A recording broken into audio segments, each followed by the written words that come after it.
The following is a conversation that I had with my friend and fellow entrepreneur, Prachi Shevgaonkar. She's a passionate social entrepreneur and an environmental advocate. Prachi is the founder of the Cool the Globe app, which is helping millions of people around 110 countries to regulate and reduce their carbon footprints. Prachi has been recognized for her impactful work with several awards, like, for example, the Young Changemaker of the Year award by our finance minister, as well as being inducted in the Forbes 30 Under 30 Asia. Through workshops, speaking engagements, and her digital platform, Prachi continues to inspire and mobilize communities to embrace sustainable living practices. In this talk, we'll be going through her journey as an entrepreneur as well as talking about the future of sustainability. If sustainable living is a fad or is it something that we're going to carry on to the future? What is the future of this planet? And as well as what kind of practices that each individual one of us could practice sitting right at our home.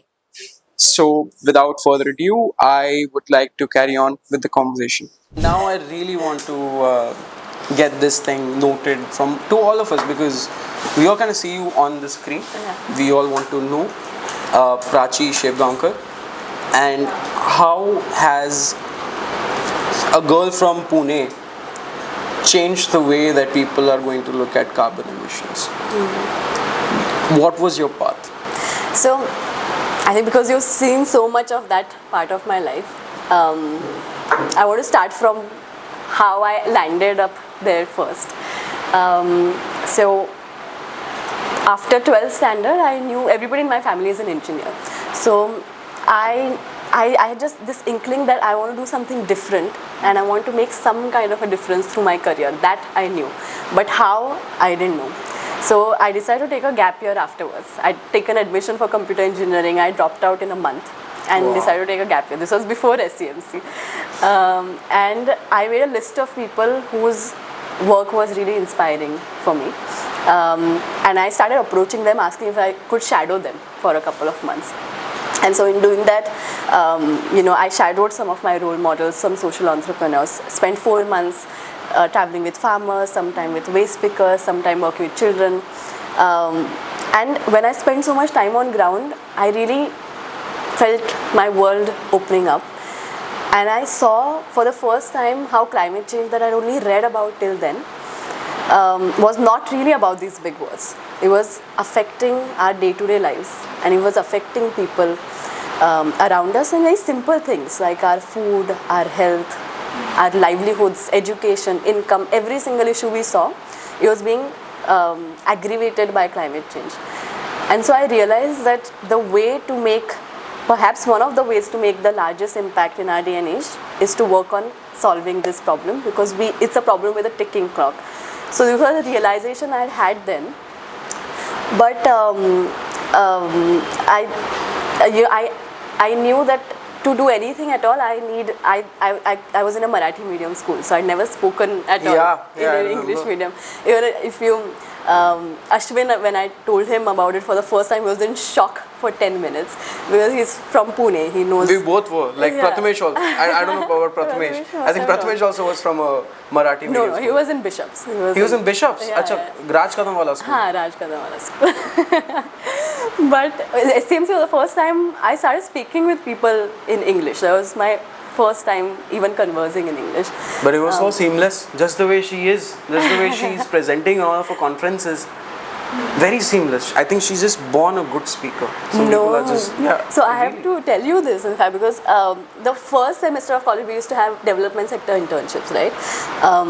So I asked our director if I, instead of interning somewhere else, I could start something of my own, because this was an idea to build an app which would bring people like us together for climate action. I first started looking for a platform like this and I couldn't find one. So I thought, nobody else is doing this. It feels like it is the need of the hour. So why don't I build it myself? And so, because this idea had been brewing in my mind for a long time, and we had this internship period, so I asked him if I could do this. And I still have his email, okay? You know how our director was. So I still have his email. He was the first person to say, it's a great idea, but no, That was his email. Yeah. So he was like, that's not how internships work. You know, you're supposed to have a supervisor. You're supposed to work under somebody and learn from them. So I really badgered him. You know, I'd go to his cabin multiple times. I sent him multiple emails also. I got my parents to send him emails. You know, I went to his cabin. I told him I'm serious about it. It's not like I'm just using this time to sort of get out of the internship period. And I think finally he saw what he really wanted to see was that this person is serious about this. And yeah, so maybe he saw that and he's like, okay, I'll let you do this. It's unconventional. I would not have allowed this, but you need a supervisor. So then I got my father as a supervisor. And that's how, as an internship, 2-month internship period, Cool the Globe started at SMC. And so after the 2 months, we realized that it's bigger than this. It's not like a small project. It seems much bigger than what we had initially anticipated. And even the app had not taken shape at that time as it has now. Did you learn how to build the app yourself? Yes. This is one of the things that I did read, that you learned how to make the app first, and then you built it on your own. Yes. How difficult, and where do you learn this? You learn it online. You learn it. So what we do also is we send messages to whoever was an expert in that area. That right now I'm learning storyboarding. So can you get on a call to me and teach me how to do that? My father also learned coding. So he could help with the back end. And then more than learning the app, also learning the space. So we put about, I think, over 1,000 hours in just researching on emission factors. What are the different... So I'd just engrossed myself into research so much at the time that if you tell me the GDP of a country, I'd probably tell you their per capita carbon emissions. Like I started like correlating things like this and just I still remember what my father had told me at the time, which is to make things happen, you need a missionary zeal. You know, you have to work with zeal and you have to get engrossed into those things, and only then will things happen. So another thing that I want you to really help us, our team especially, is when you your day-to-day plan. Yes. Because I'm not sure if you have a set office space. Yeah. I think you have. Yeah, I just how work do you from work? wherever. Yeah, how do you do it? And how do you keep yourself engaged? Okay, I love this question. I've been meaning to. I want someone to ask me this question so badly, but nobody does. But before that, I want to tell you the college thing, because I think after the internships, we used to have everyone would go and present what the work they're doing, and the first people I told about Cool the Globe were all of you, were all our batchmates. I think that was probably the worst presentation of my life, because I had this very deep-seated fear of public speaking. Like I would have a physical, like I would shiver, my voice would break. I don't know if you remember that, but there's some people who did, like my friends did notice, and I'm sure you also, like I could see from there that half of the people weren't paying attention, the other half could see that I was not speaking well.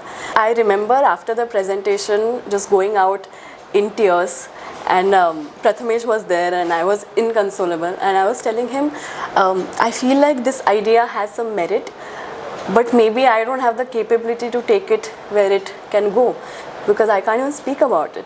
You know, I can't even get people to pay attention. I can't even speak in public without shivering. How am I going to make this big? And this is what I'm saying amidst like tears and sobs, and that was my first speaking about Cool the Globe, and it went horribly. And then for the longest time I thought that maybe this is not my skill set, maybe I should be at the back end.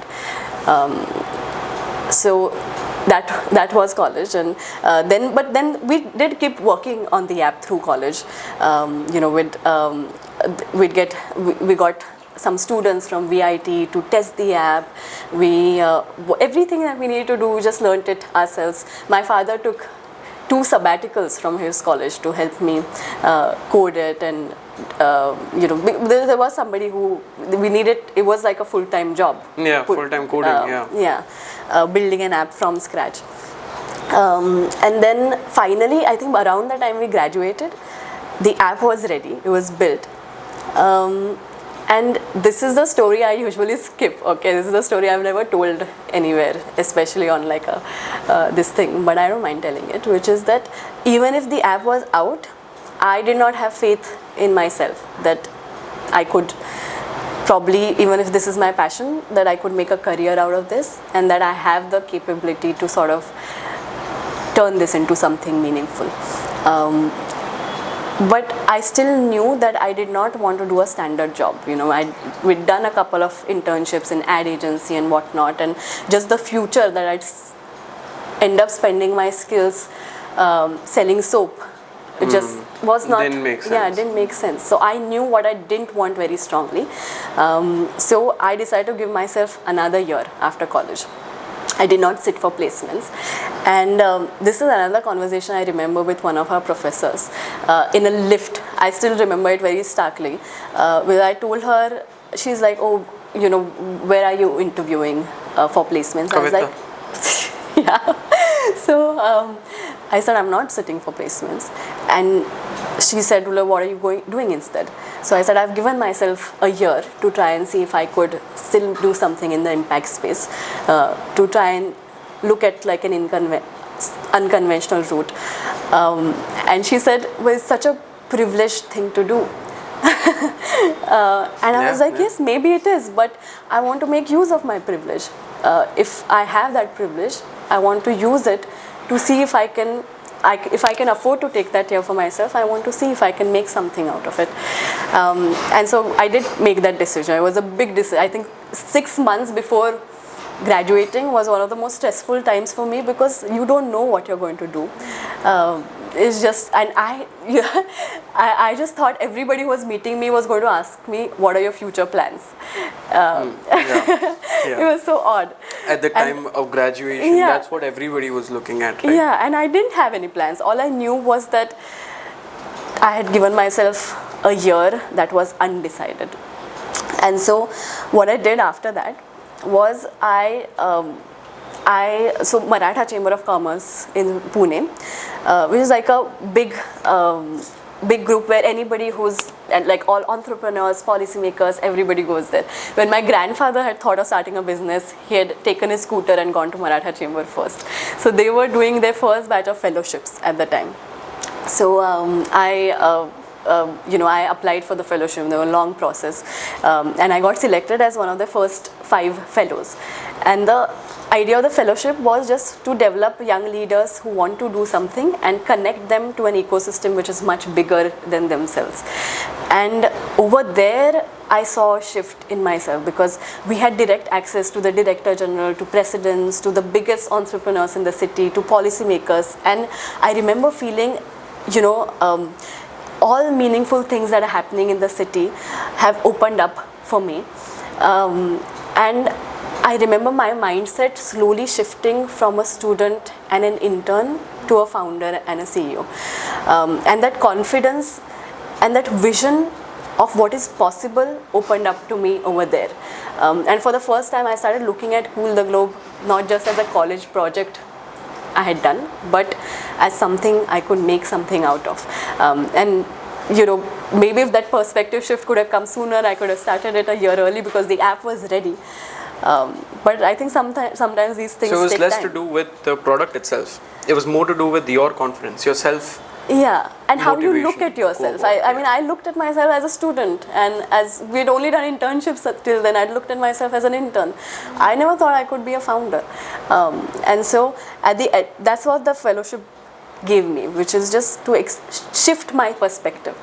And so at the end of the fellowship, but that was still not enough. What I did after that, so through that time, my mom told me that you've always had a different perspective, and you've always had an interesting thought and a take on things.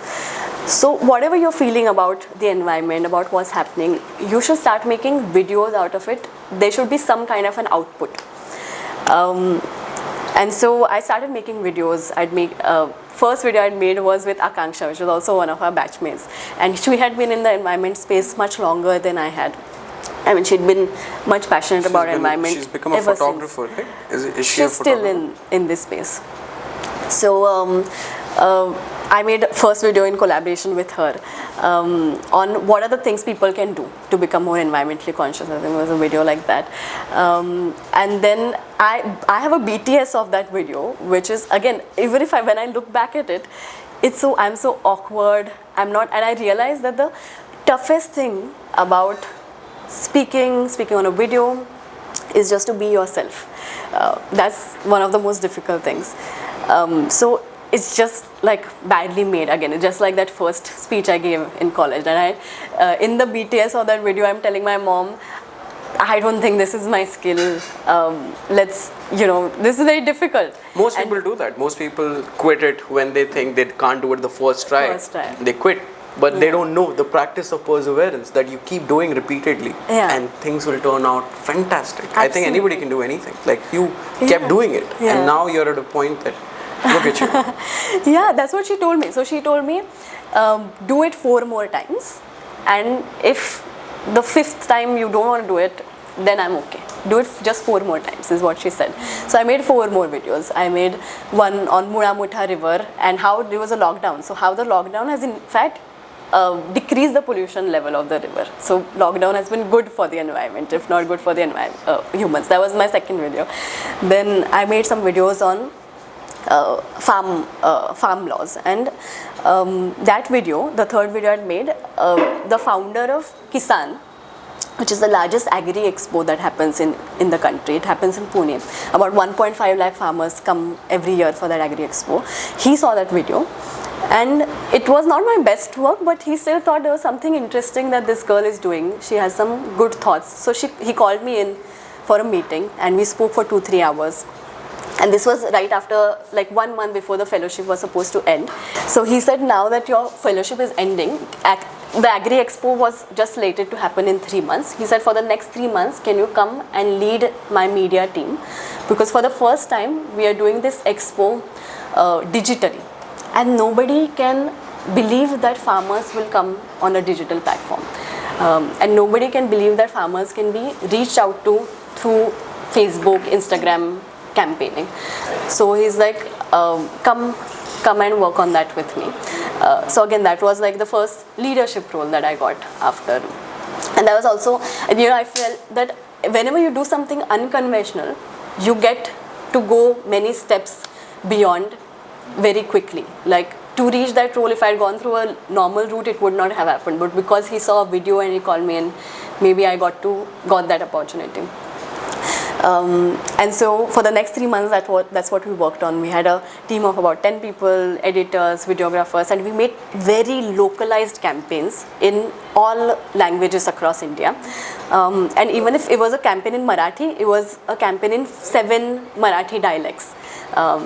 We even tried the voice of farmers and different, like there will be 10-second, 20-second ads in their own dialect about the Agri Expo.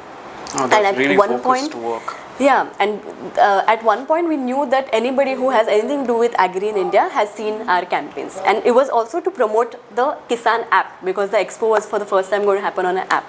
And so finally at the end of the 3 months, about 1.5 lakh farmers came on the app, paid 200 rupees, which they would have otherwise paid at a in-person expo, and experienced it digitally, which other people had not believed that it can happen. So that experience taught me how to make campaigns and how to how to make videos, how to get people to come on an app. And I had not planned that. I had created this Cool the Globe app. NCCI changed my perspective to a founder, and Kisan taught me how to make campaigns to get people on your platform. And then right after Kisan, I did something called Jagruti Yatra, which is an 18-day train journey across India where you meet other change makers, social entrepreneurs. And in Jagruti Yatra, on one of the last weeks, Sonam Wangchuk had come. He was also a climate, his 3 years is made on him. And in his address, he said, the need of the hour is for a platform which would bring people together to take climate action. Somebody needs to make this. So I call upon some of you young change makers to start working on this idea. And I said, we already have this. We've already made this. And so I made a video talking to him and other co-yatris, other Jagruti Yatris, about Cool the Globe app. that this is an app I had made and now I need support from all of you to take it to the next level. And my mom had asked me to make 4 more videos. That was my 4th video. And I'd given myself 1 year after college. That was 31st December, literally, not even kidding, 31st December. 4th video, that video got picked up and went viral. For the first time, the next week my phone wouldn't stop ringing.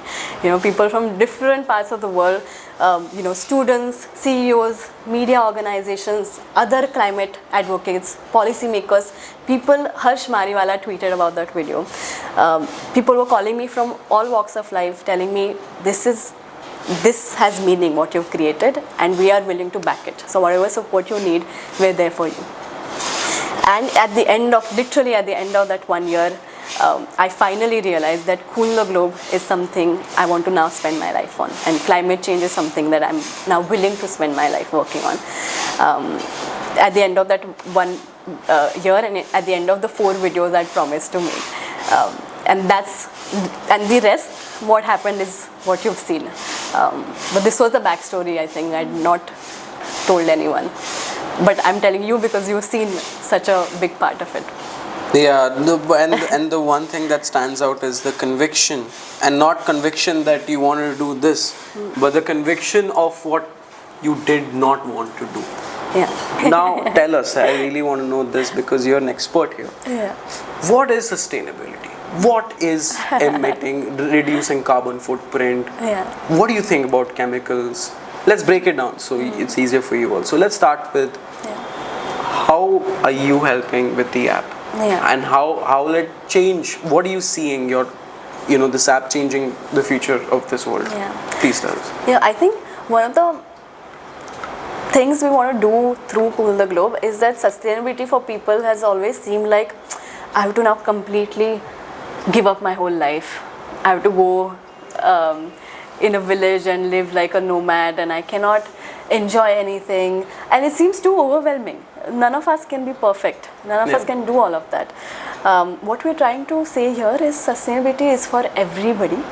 Sustainability is not supposed to be a burden. It's only supposed to add to your life. So real sustainability adds value to your life.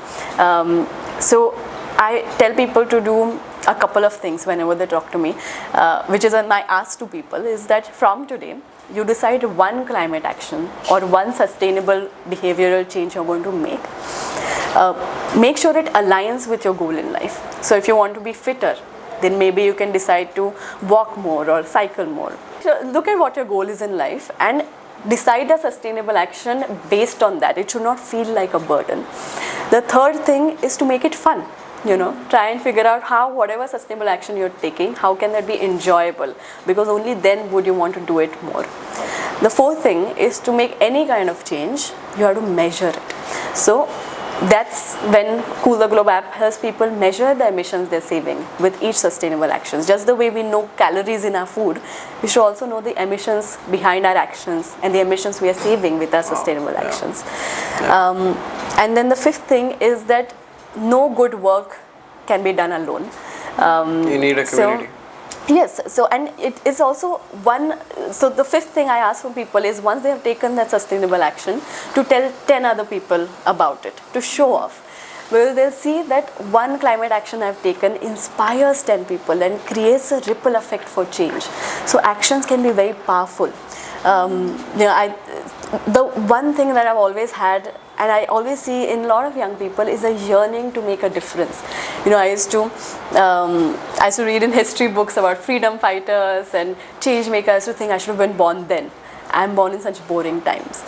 But I now realize that we find ourselves in the cusp of our youth in perhaps some of the most defining decades of human existence.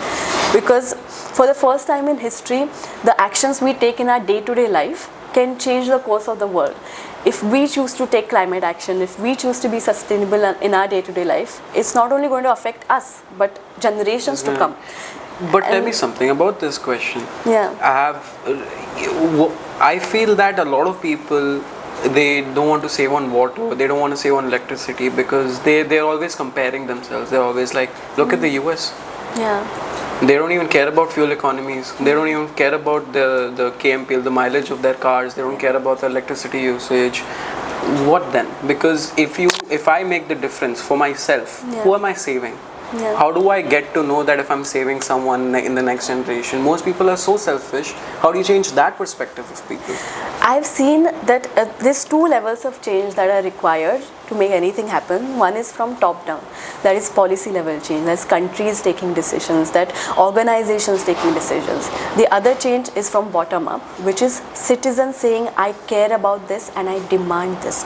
And top down change is always driven by bottom up. It's only when people say that this climate action is important to me, will government start caring about it, will organizations start caring about it and making changes. So Cool the Globe is about demand side mitigation of climate change. That demand, that drive, that movement comes from us, and that also drives these systemic changes that are required. That will happen, and I've seen that happen, but it starts with us. Only when we care will they care. I have another question, again related to very similar, the exact thing that you said. Now there is a demand, which even ARRCOAT is fulfilling. Yeah. People want extravagant walls. Right. We are giving them very appealing walls and whatnot. Whenever they go to sites, they're like, wow, is this also ARRCOAT? Is this ARRCOAT? Is this So they also love it. Yeah. But the problem is that they don't understand that making something natural and to have it last is also costly.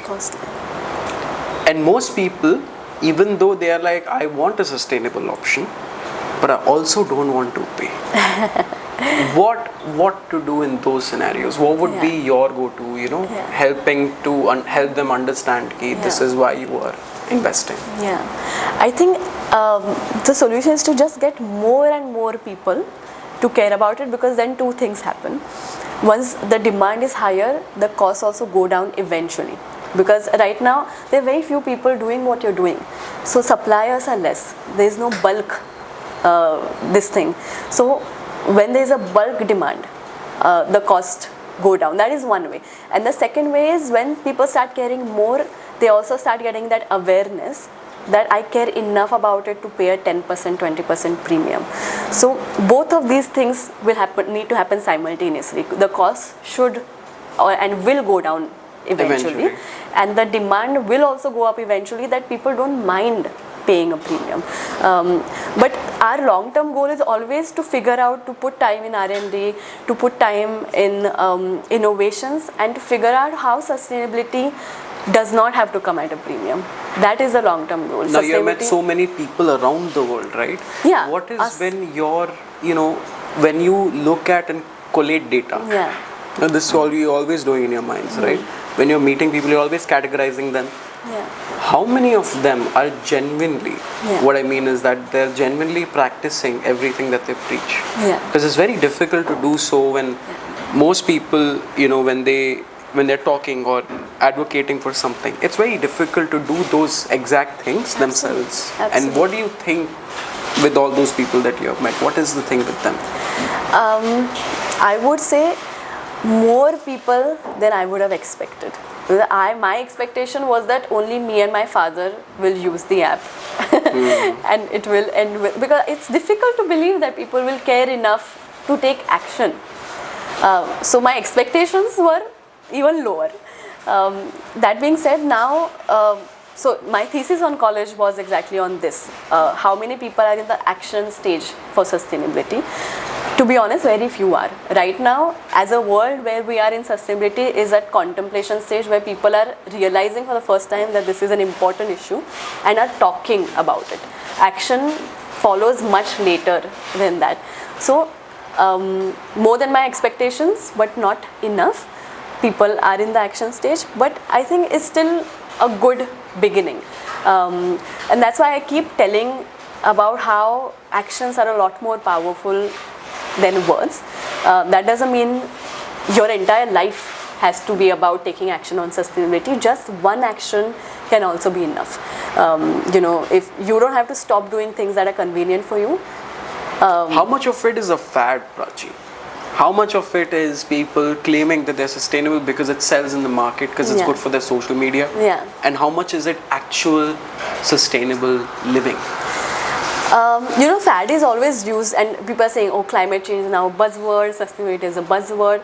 It's always said like a bad thing. But I think that's how anything trendy starts. It starts first like a buzzword.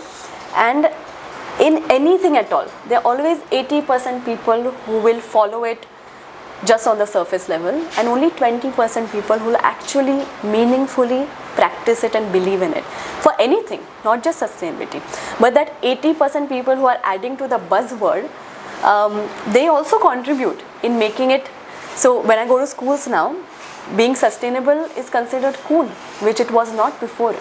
Even that is promising. Are you seeing children actually use less tap water, to wash their hands, to flush little lesser, to have a sand system? Do they actually doing that? Are they actually doing that in the grassroots level? Because I've not been to the ground personally. Yeah. I keep seeing online about the little change that people are doing, but is it actually happening? Yeah, all of that, people want to make those small changes also, but what I'm also seeing children is coming up, which is very difficult for me to, I love when I see that, especially, so when I go to schools versus, there was a day when I went to a school, and the same day in the evening I was meeting with some policymakers and journalists renowned in the country. I was more nervous about the first part, because children are the first people who want action, who want to know. There was a girl who emailed me asking, what change can I make in my life to fight climate change? So children are the first people who are asking for action. They're the first people who are more knowledgeable about it. And after every time I speak with kids, so many come up to me afterwards saying, this is the initiative I've started in my community. This is the idea that I have. This is a startup innovation. Some of them even have startups now, climate change focused startup. So in fact, action is coming from younger generations. The words and just the buzzwords that we see, that's more towards the older generation, because it's difficult to make change after you're past a certain age. Not impossible, but I think it's kids where I see action. You're in Delhi now, and as you can already feel, it's a very hot city. Yeah. Is it directly related to climate change? Absolutely. It's getting 10 to 15% worse every year. Yeah. So I'm not sure if when people say that the climate is increasing by half a degree Celsius per year, that's the data, but I don't think that's true. I think it's more like 2 to 3 degrees hotter every year. Why is it? How is it happening? Because this is unprecedented. Yeah. I don't think we can only blame industry for this. Yeah. There is something to do with our own living, the way we live, how many cars we are having nowadays, how irrefutable the system of public transport has become, and how everybody just wants to do everything so quickly. Now, and secondly, coming to a major point, India's population, 1.4 billion people,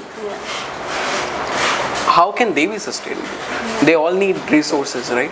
We all need our own safety. For our own safety, we need a shelter over our heads. For that, we need to use products, things like that. How can we be more sustainable? Or is it just a dream that we'll be one day so all of us will be so sustainable that we'll have only sustainable products and we'll live like that? How can we do that? That's a great question. And the first part of the question, like you said, it feels like it's getting much worse than just 1 degree thing. And that is because climate change as a problem is not a problem that's getting worse linearly. We have only 30 years to avoid the worst effects of climate change, and if we don't stay beyond the 1.5 degree to below the 1.5 degree, because in the next 30 years we're putting about 51 billion tons of greenhouse gas emissions in the atmosphere every year. Just like there's a budget for everything, there's a carbon budget, and if we move past that, it's about 650 billion tons that we have as a carbon budget. If we move past that, that would mean there are 15 tipping points that lie ahead of us. And how tipping points is this is like the earth in an equilibrium, right? And as we keep adding more emissions, it's the atmosphere is getting unstable. So now we're seeing a little slight effect that the temperatures are rising, extreme weather events are happening more frequently, more intensely. It's getting more and more unstable. And right now, it's happening linearly. So we know right now if it's this bad, it's going to get this bad. But tipping point is when it reaches here, where it goes beyond the point of control, beyond the point of coming back. And that's when the effects that we're seeing take pace. And in real life, it looks like the Amazon forest die back. So once we go beyond a point, the Amazon forest will die back in just a matter of 2-3 years. The entire forest. Indian monsoon will shift permanently. That's one of the tipping points. Permafrost, which is frozen layer of ice, which is trapping a lot of methane, will be released. So it's all of these effects will not get worse linearly.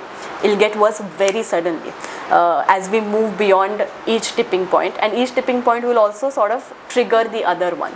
So that's all of this is going to happen in the next 30 years unless we do something about it now. It's also irreversible. Once we have moved beyond that point, we can never come back. The world would have changed forever.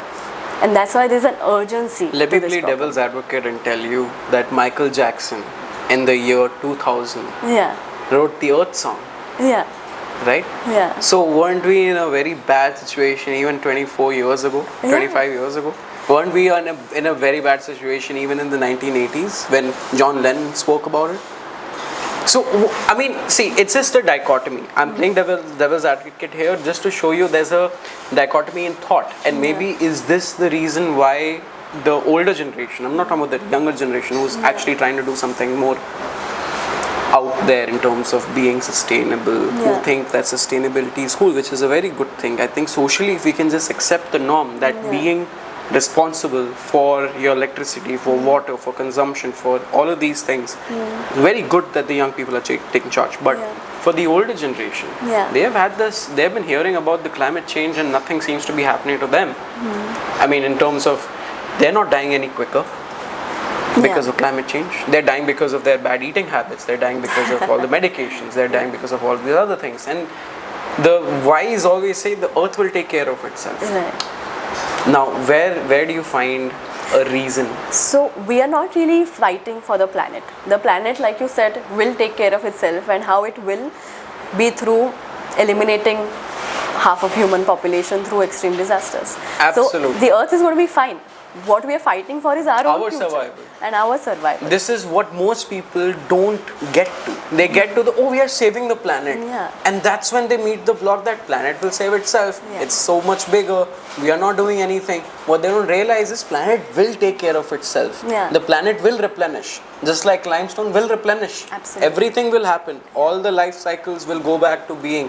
It is just the current generation of human beings, this evolution of Homo sapiens who will go extinct in a blink of an eye. Absolutely. It won't take any time for Earth to kill all of us. And so many people come to me and they say, they think you must love nature. And to be honest, I love nature as much as the next person. It's not. And initially, I was in fact not sure if I want to work on climate change because I thought it's only about saving the environment and the planet. I care about people more than the environment. So many people in the space have grown up caring about nature and they are very noble people. But I think I care more about people. And only when I realize that it's affecting people did I start caring about this. And the second part of your question, which is the older people, how do we expect them to change behaviors? How do we expect all of India to change behavior when we're looking at also progressing at the same time? And I think that's where in fact people like you come in. Our job as members of this ecosystem is to eventually make sustainability not something extra that you have to do. Now you're showing a way for people where they can still have a beautiful home which is also sustainable. So to create demand for sustainability so that people like you can thrive is my job, and to make sure that we find more and more ways for people to also progress forward while being sustainable. That's what you're doing. What is the number one cause of the greenhouse gases emissions in this world? So there are many.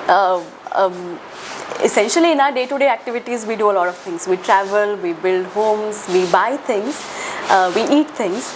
The first thing that people look at is, oh, switching off my light bulb, which is in fact very low emission compared to some of the other things. Like one is travel, but also our use of materials and our food.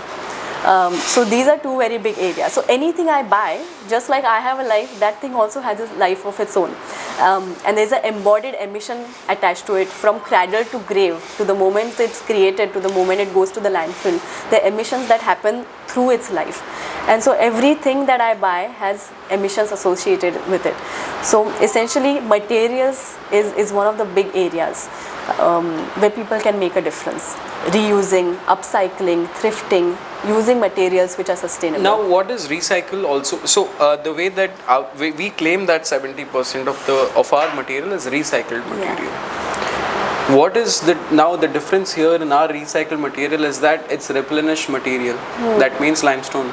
It's always replenishing. It's always recycling.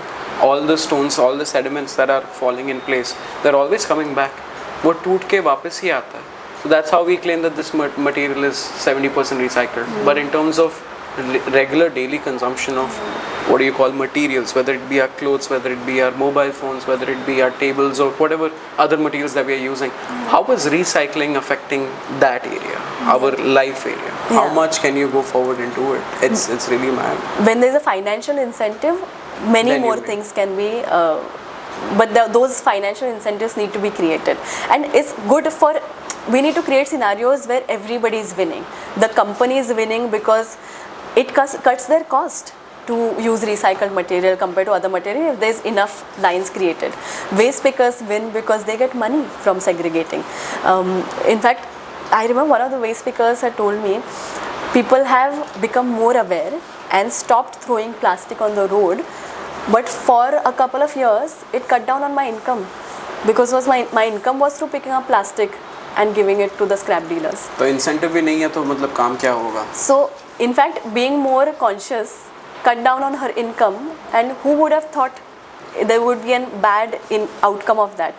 So, but then slowly that system changed. She found different, she found now income in segregation, where there were companies willing to pay her for segregating a certain type of plastic.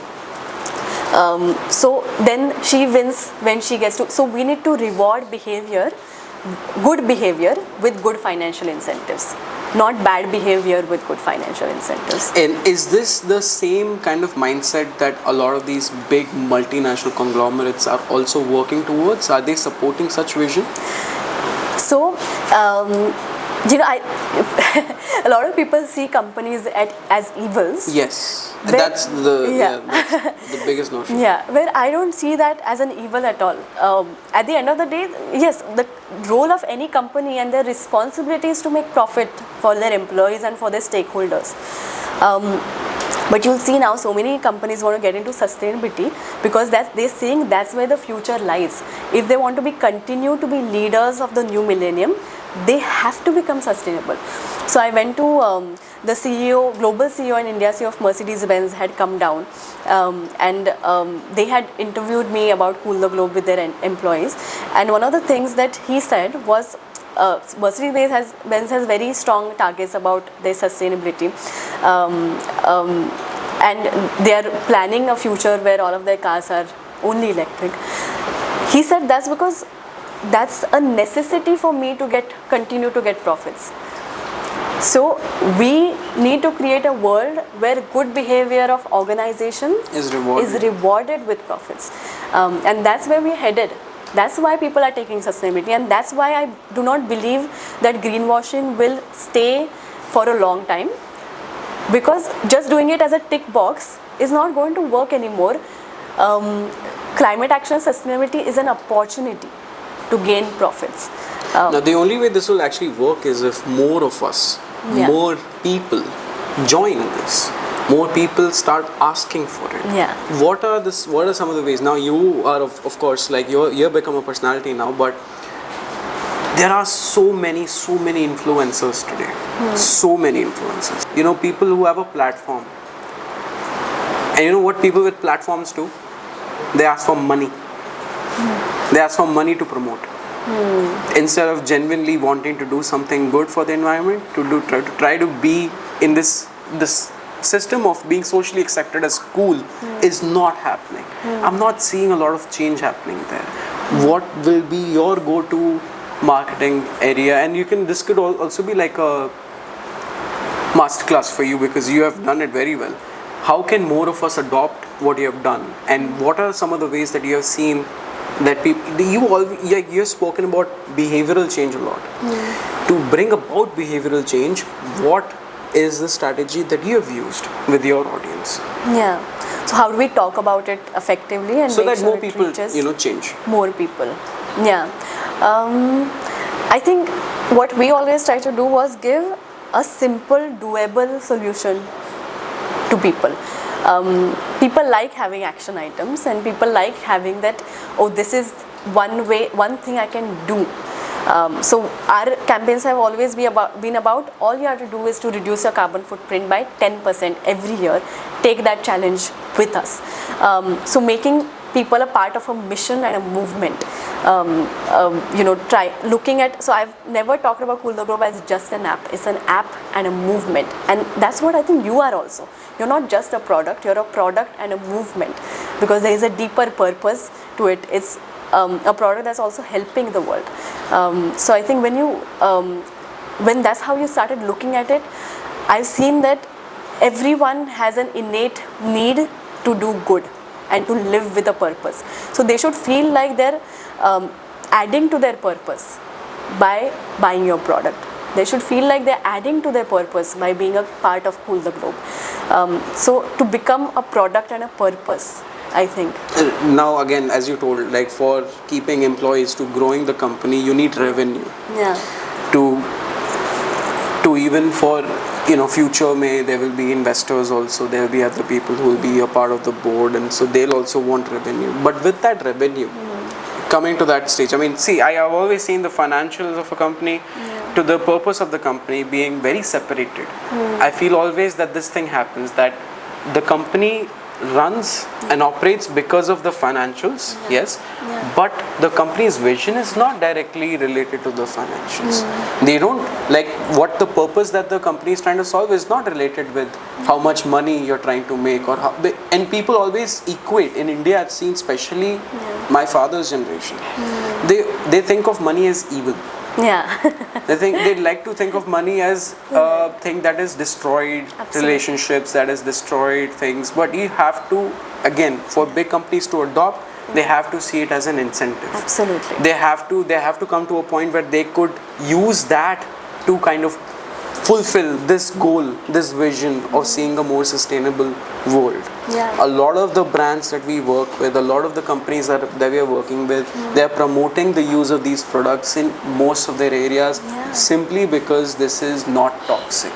And people do realize that this actually happens. And the top-down approach to the bottom-up approach, I'm seeing it real time, and it's very helpful for this brand, and of course for all the other brands. I would just now, यही कहूँगा कि Prachi, release the company app as soon as possible, because we want to use it here. I want to make sure whenever somebody is purchasing from us, if our dealer is purchasing from us, one bucket versus one bucket of paints, can they buy this and save some carbon emissions? I really want to know that and see the impact that we are changing.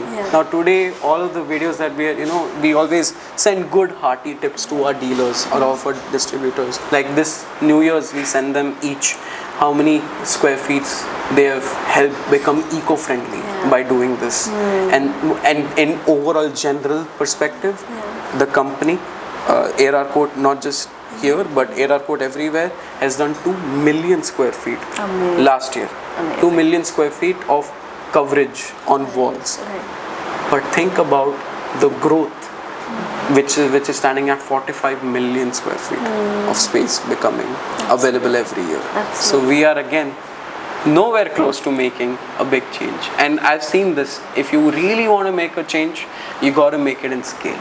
If it's not in scale, if you're just doing it minutely in your own areas, it's going to be very difficult to control any other factor. Absolutely. So this is something that we'll have to, again, we are also trying our best to kind of negate the perception कि ये देखो ये खराब है. So you are buying paints to solve your problem for the very short term. A paint will only last you 2 to 3 years. It's going to cost you with your life, with your toxins that are flowing inside your body. We did a very simple Google search, paint samples testing in India. You know what we found? We found that 90% of the paint samples tested in India had over the specified limit of lead. Wow. But you know what? Even in those 90% paint samples, 76% of them had levels above 111 times. So 90 उन्होंने set किया था government ने, and what exists is above 9,000. Wow. Imagine. Where are we going? Where are we going for our profits? So incentives is what you're talking about. If big companies want to do something, they have to care about incentives. The only reason why they're letting us consume so much lead is because it's cheaper. Bad behavior is being incentivized. Is incentivized. Cheaper.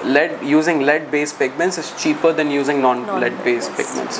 Which is why all of us are also purchasing nowadays from our local stores. We never know what's happening. And the worst kind of industry is the paint industry.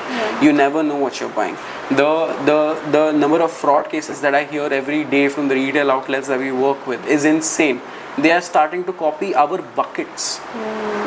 We are the smallest company on the block. They are copying our buckets and selling their item in our buckets and selling it to the market, and for the sake of safety.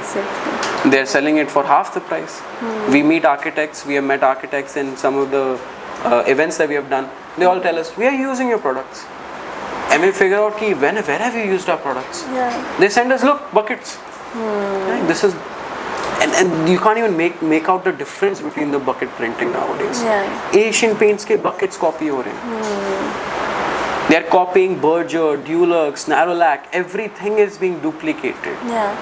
And manufacturers, they produce for cheap. They buy these buckets and they put it and they sell it. Nobody knows. And no matter how much scrutiny you provide, it will be used like that. We are trying to get together all of these companies who are making sustainable products together. Now we are not doing it as a thought कि हमें ऐसा करना है. But these companies are coming towards us. In the next phase now, we'll get all of this. First you on the app. We already have a community of people who care about this. So we want to now showcase them how they can make their home more sustainable through different kinds of products. Pune has been one of the most, I've had some of the best times talking to customers from Pune. Because Pune seems to be a very conscious city. A lot of the homeowners are very conscious about what they're going to apply. Not just Pune, but also Hyderabad, Chennai.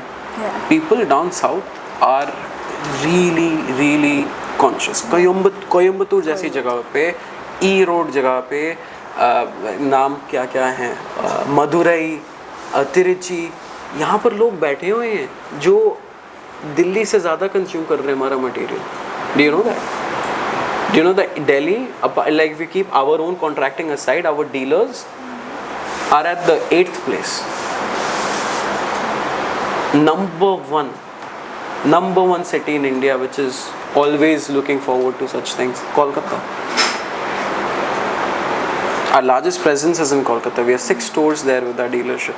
And it's only because people there, first of all, you have to understand that Kolkata has been so far India's most revolutionary city. They have always wanted to fight. Some of the biggest freedom fighters were from Bengal. They really, and arts and culture is very prominent in Kolkata. They care about their arts, and it's visible. Even though their per capita income in that state is much lower than all the other states, including including Punjab, Haryana and all, Kolkata ranks in the lower ends of the state in terms of revenue collection from the state. Kolkata is in the least. Yet they want an expensive product to be put on their walls. Why? Because they care. The second most widely consumed product in this, and city-wise, is Bangalore. People in Bangalore, people who are who work in tech, who work in IT, they're young people. they're 30, 40, they want something like this. They want to get something aspirational for their houses that looks good, which is also safe for them. So that change in ideology, as she said, na, I am just connecting all these dots here because it actually works in a way कि जो भी young हैं, जो सोच रहे हैं, कुछ करना चाहते हैं, कुछ देखना चाहते हैं, वो हो रहा है. This work is happening. I'm just always skeptical because I look at the numbers and I'm always concerned about what is going to be the future. We have a frontal cortex where we're always thinking कि यार आगे क्या होगा. And I just don't want that, that thing to stop. Because we always had these problems of being a trend or a fad and वो die down हो जाता है. I just don't want it to stop. So come out with your business thing because I really, really somewhere we can see the world changes by collaborating. There's no way in doing individual efforts anywhere. I feel that the world will only be a better place to live in if all of us could come together as one and see the best in each other and do better. And in fact, one of the reasons I don't think it's going to be something that's going to stop as a trend is because I see financial incentives and opportunities in this. So whenever I go in schools, like I told you, I meet so many students who are excited about a career in climate change, who have ideas, innovation, startups. For every young person who wants to be in climate change, there's always a worried parent who comes and asks me, how is he going to earn money? And like you said, our previous generation thought of money as something evil. Whereas right now, I feel in our times, money is a great driver of change. It's not the case anymore that if you want to have a career in climate change or social impact, you have to completely give up, a traditional career, or you have to completely give up earning money. This is an ecosystem where you can do both. In fact, you can have a even more thriving career. I could not have imagined, in terms of all aspects, to be doing what I'm doing now if I'd taken a traditional career option. So there is a way in fact, if you just stay at it longer enough, I'm sure there will be ways where you have a more thriving career, where you'll earn more money, you'll get benefits while also doing good to society. And just seeing that you can do both is the reason I see it being a long road ahead and not something that's going to die anytime soon. I think the more the lamps that we light, the better it is for the entire world. And just one person at a time, if we can just do that na, just एक बंदे से दुनिया बदल जाएगी. Could you have imagined we'd be sitting like this in college? Never. Never, right? Never.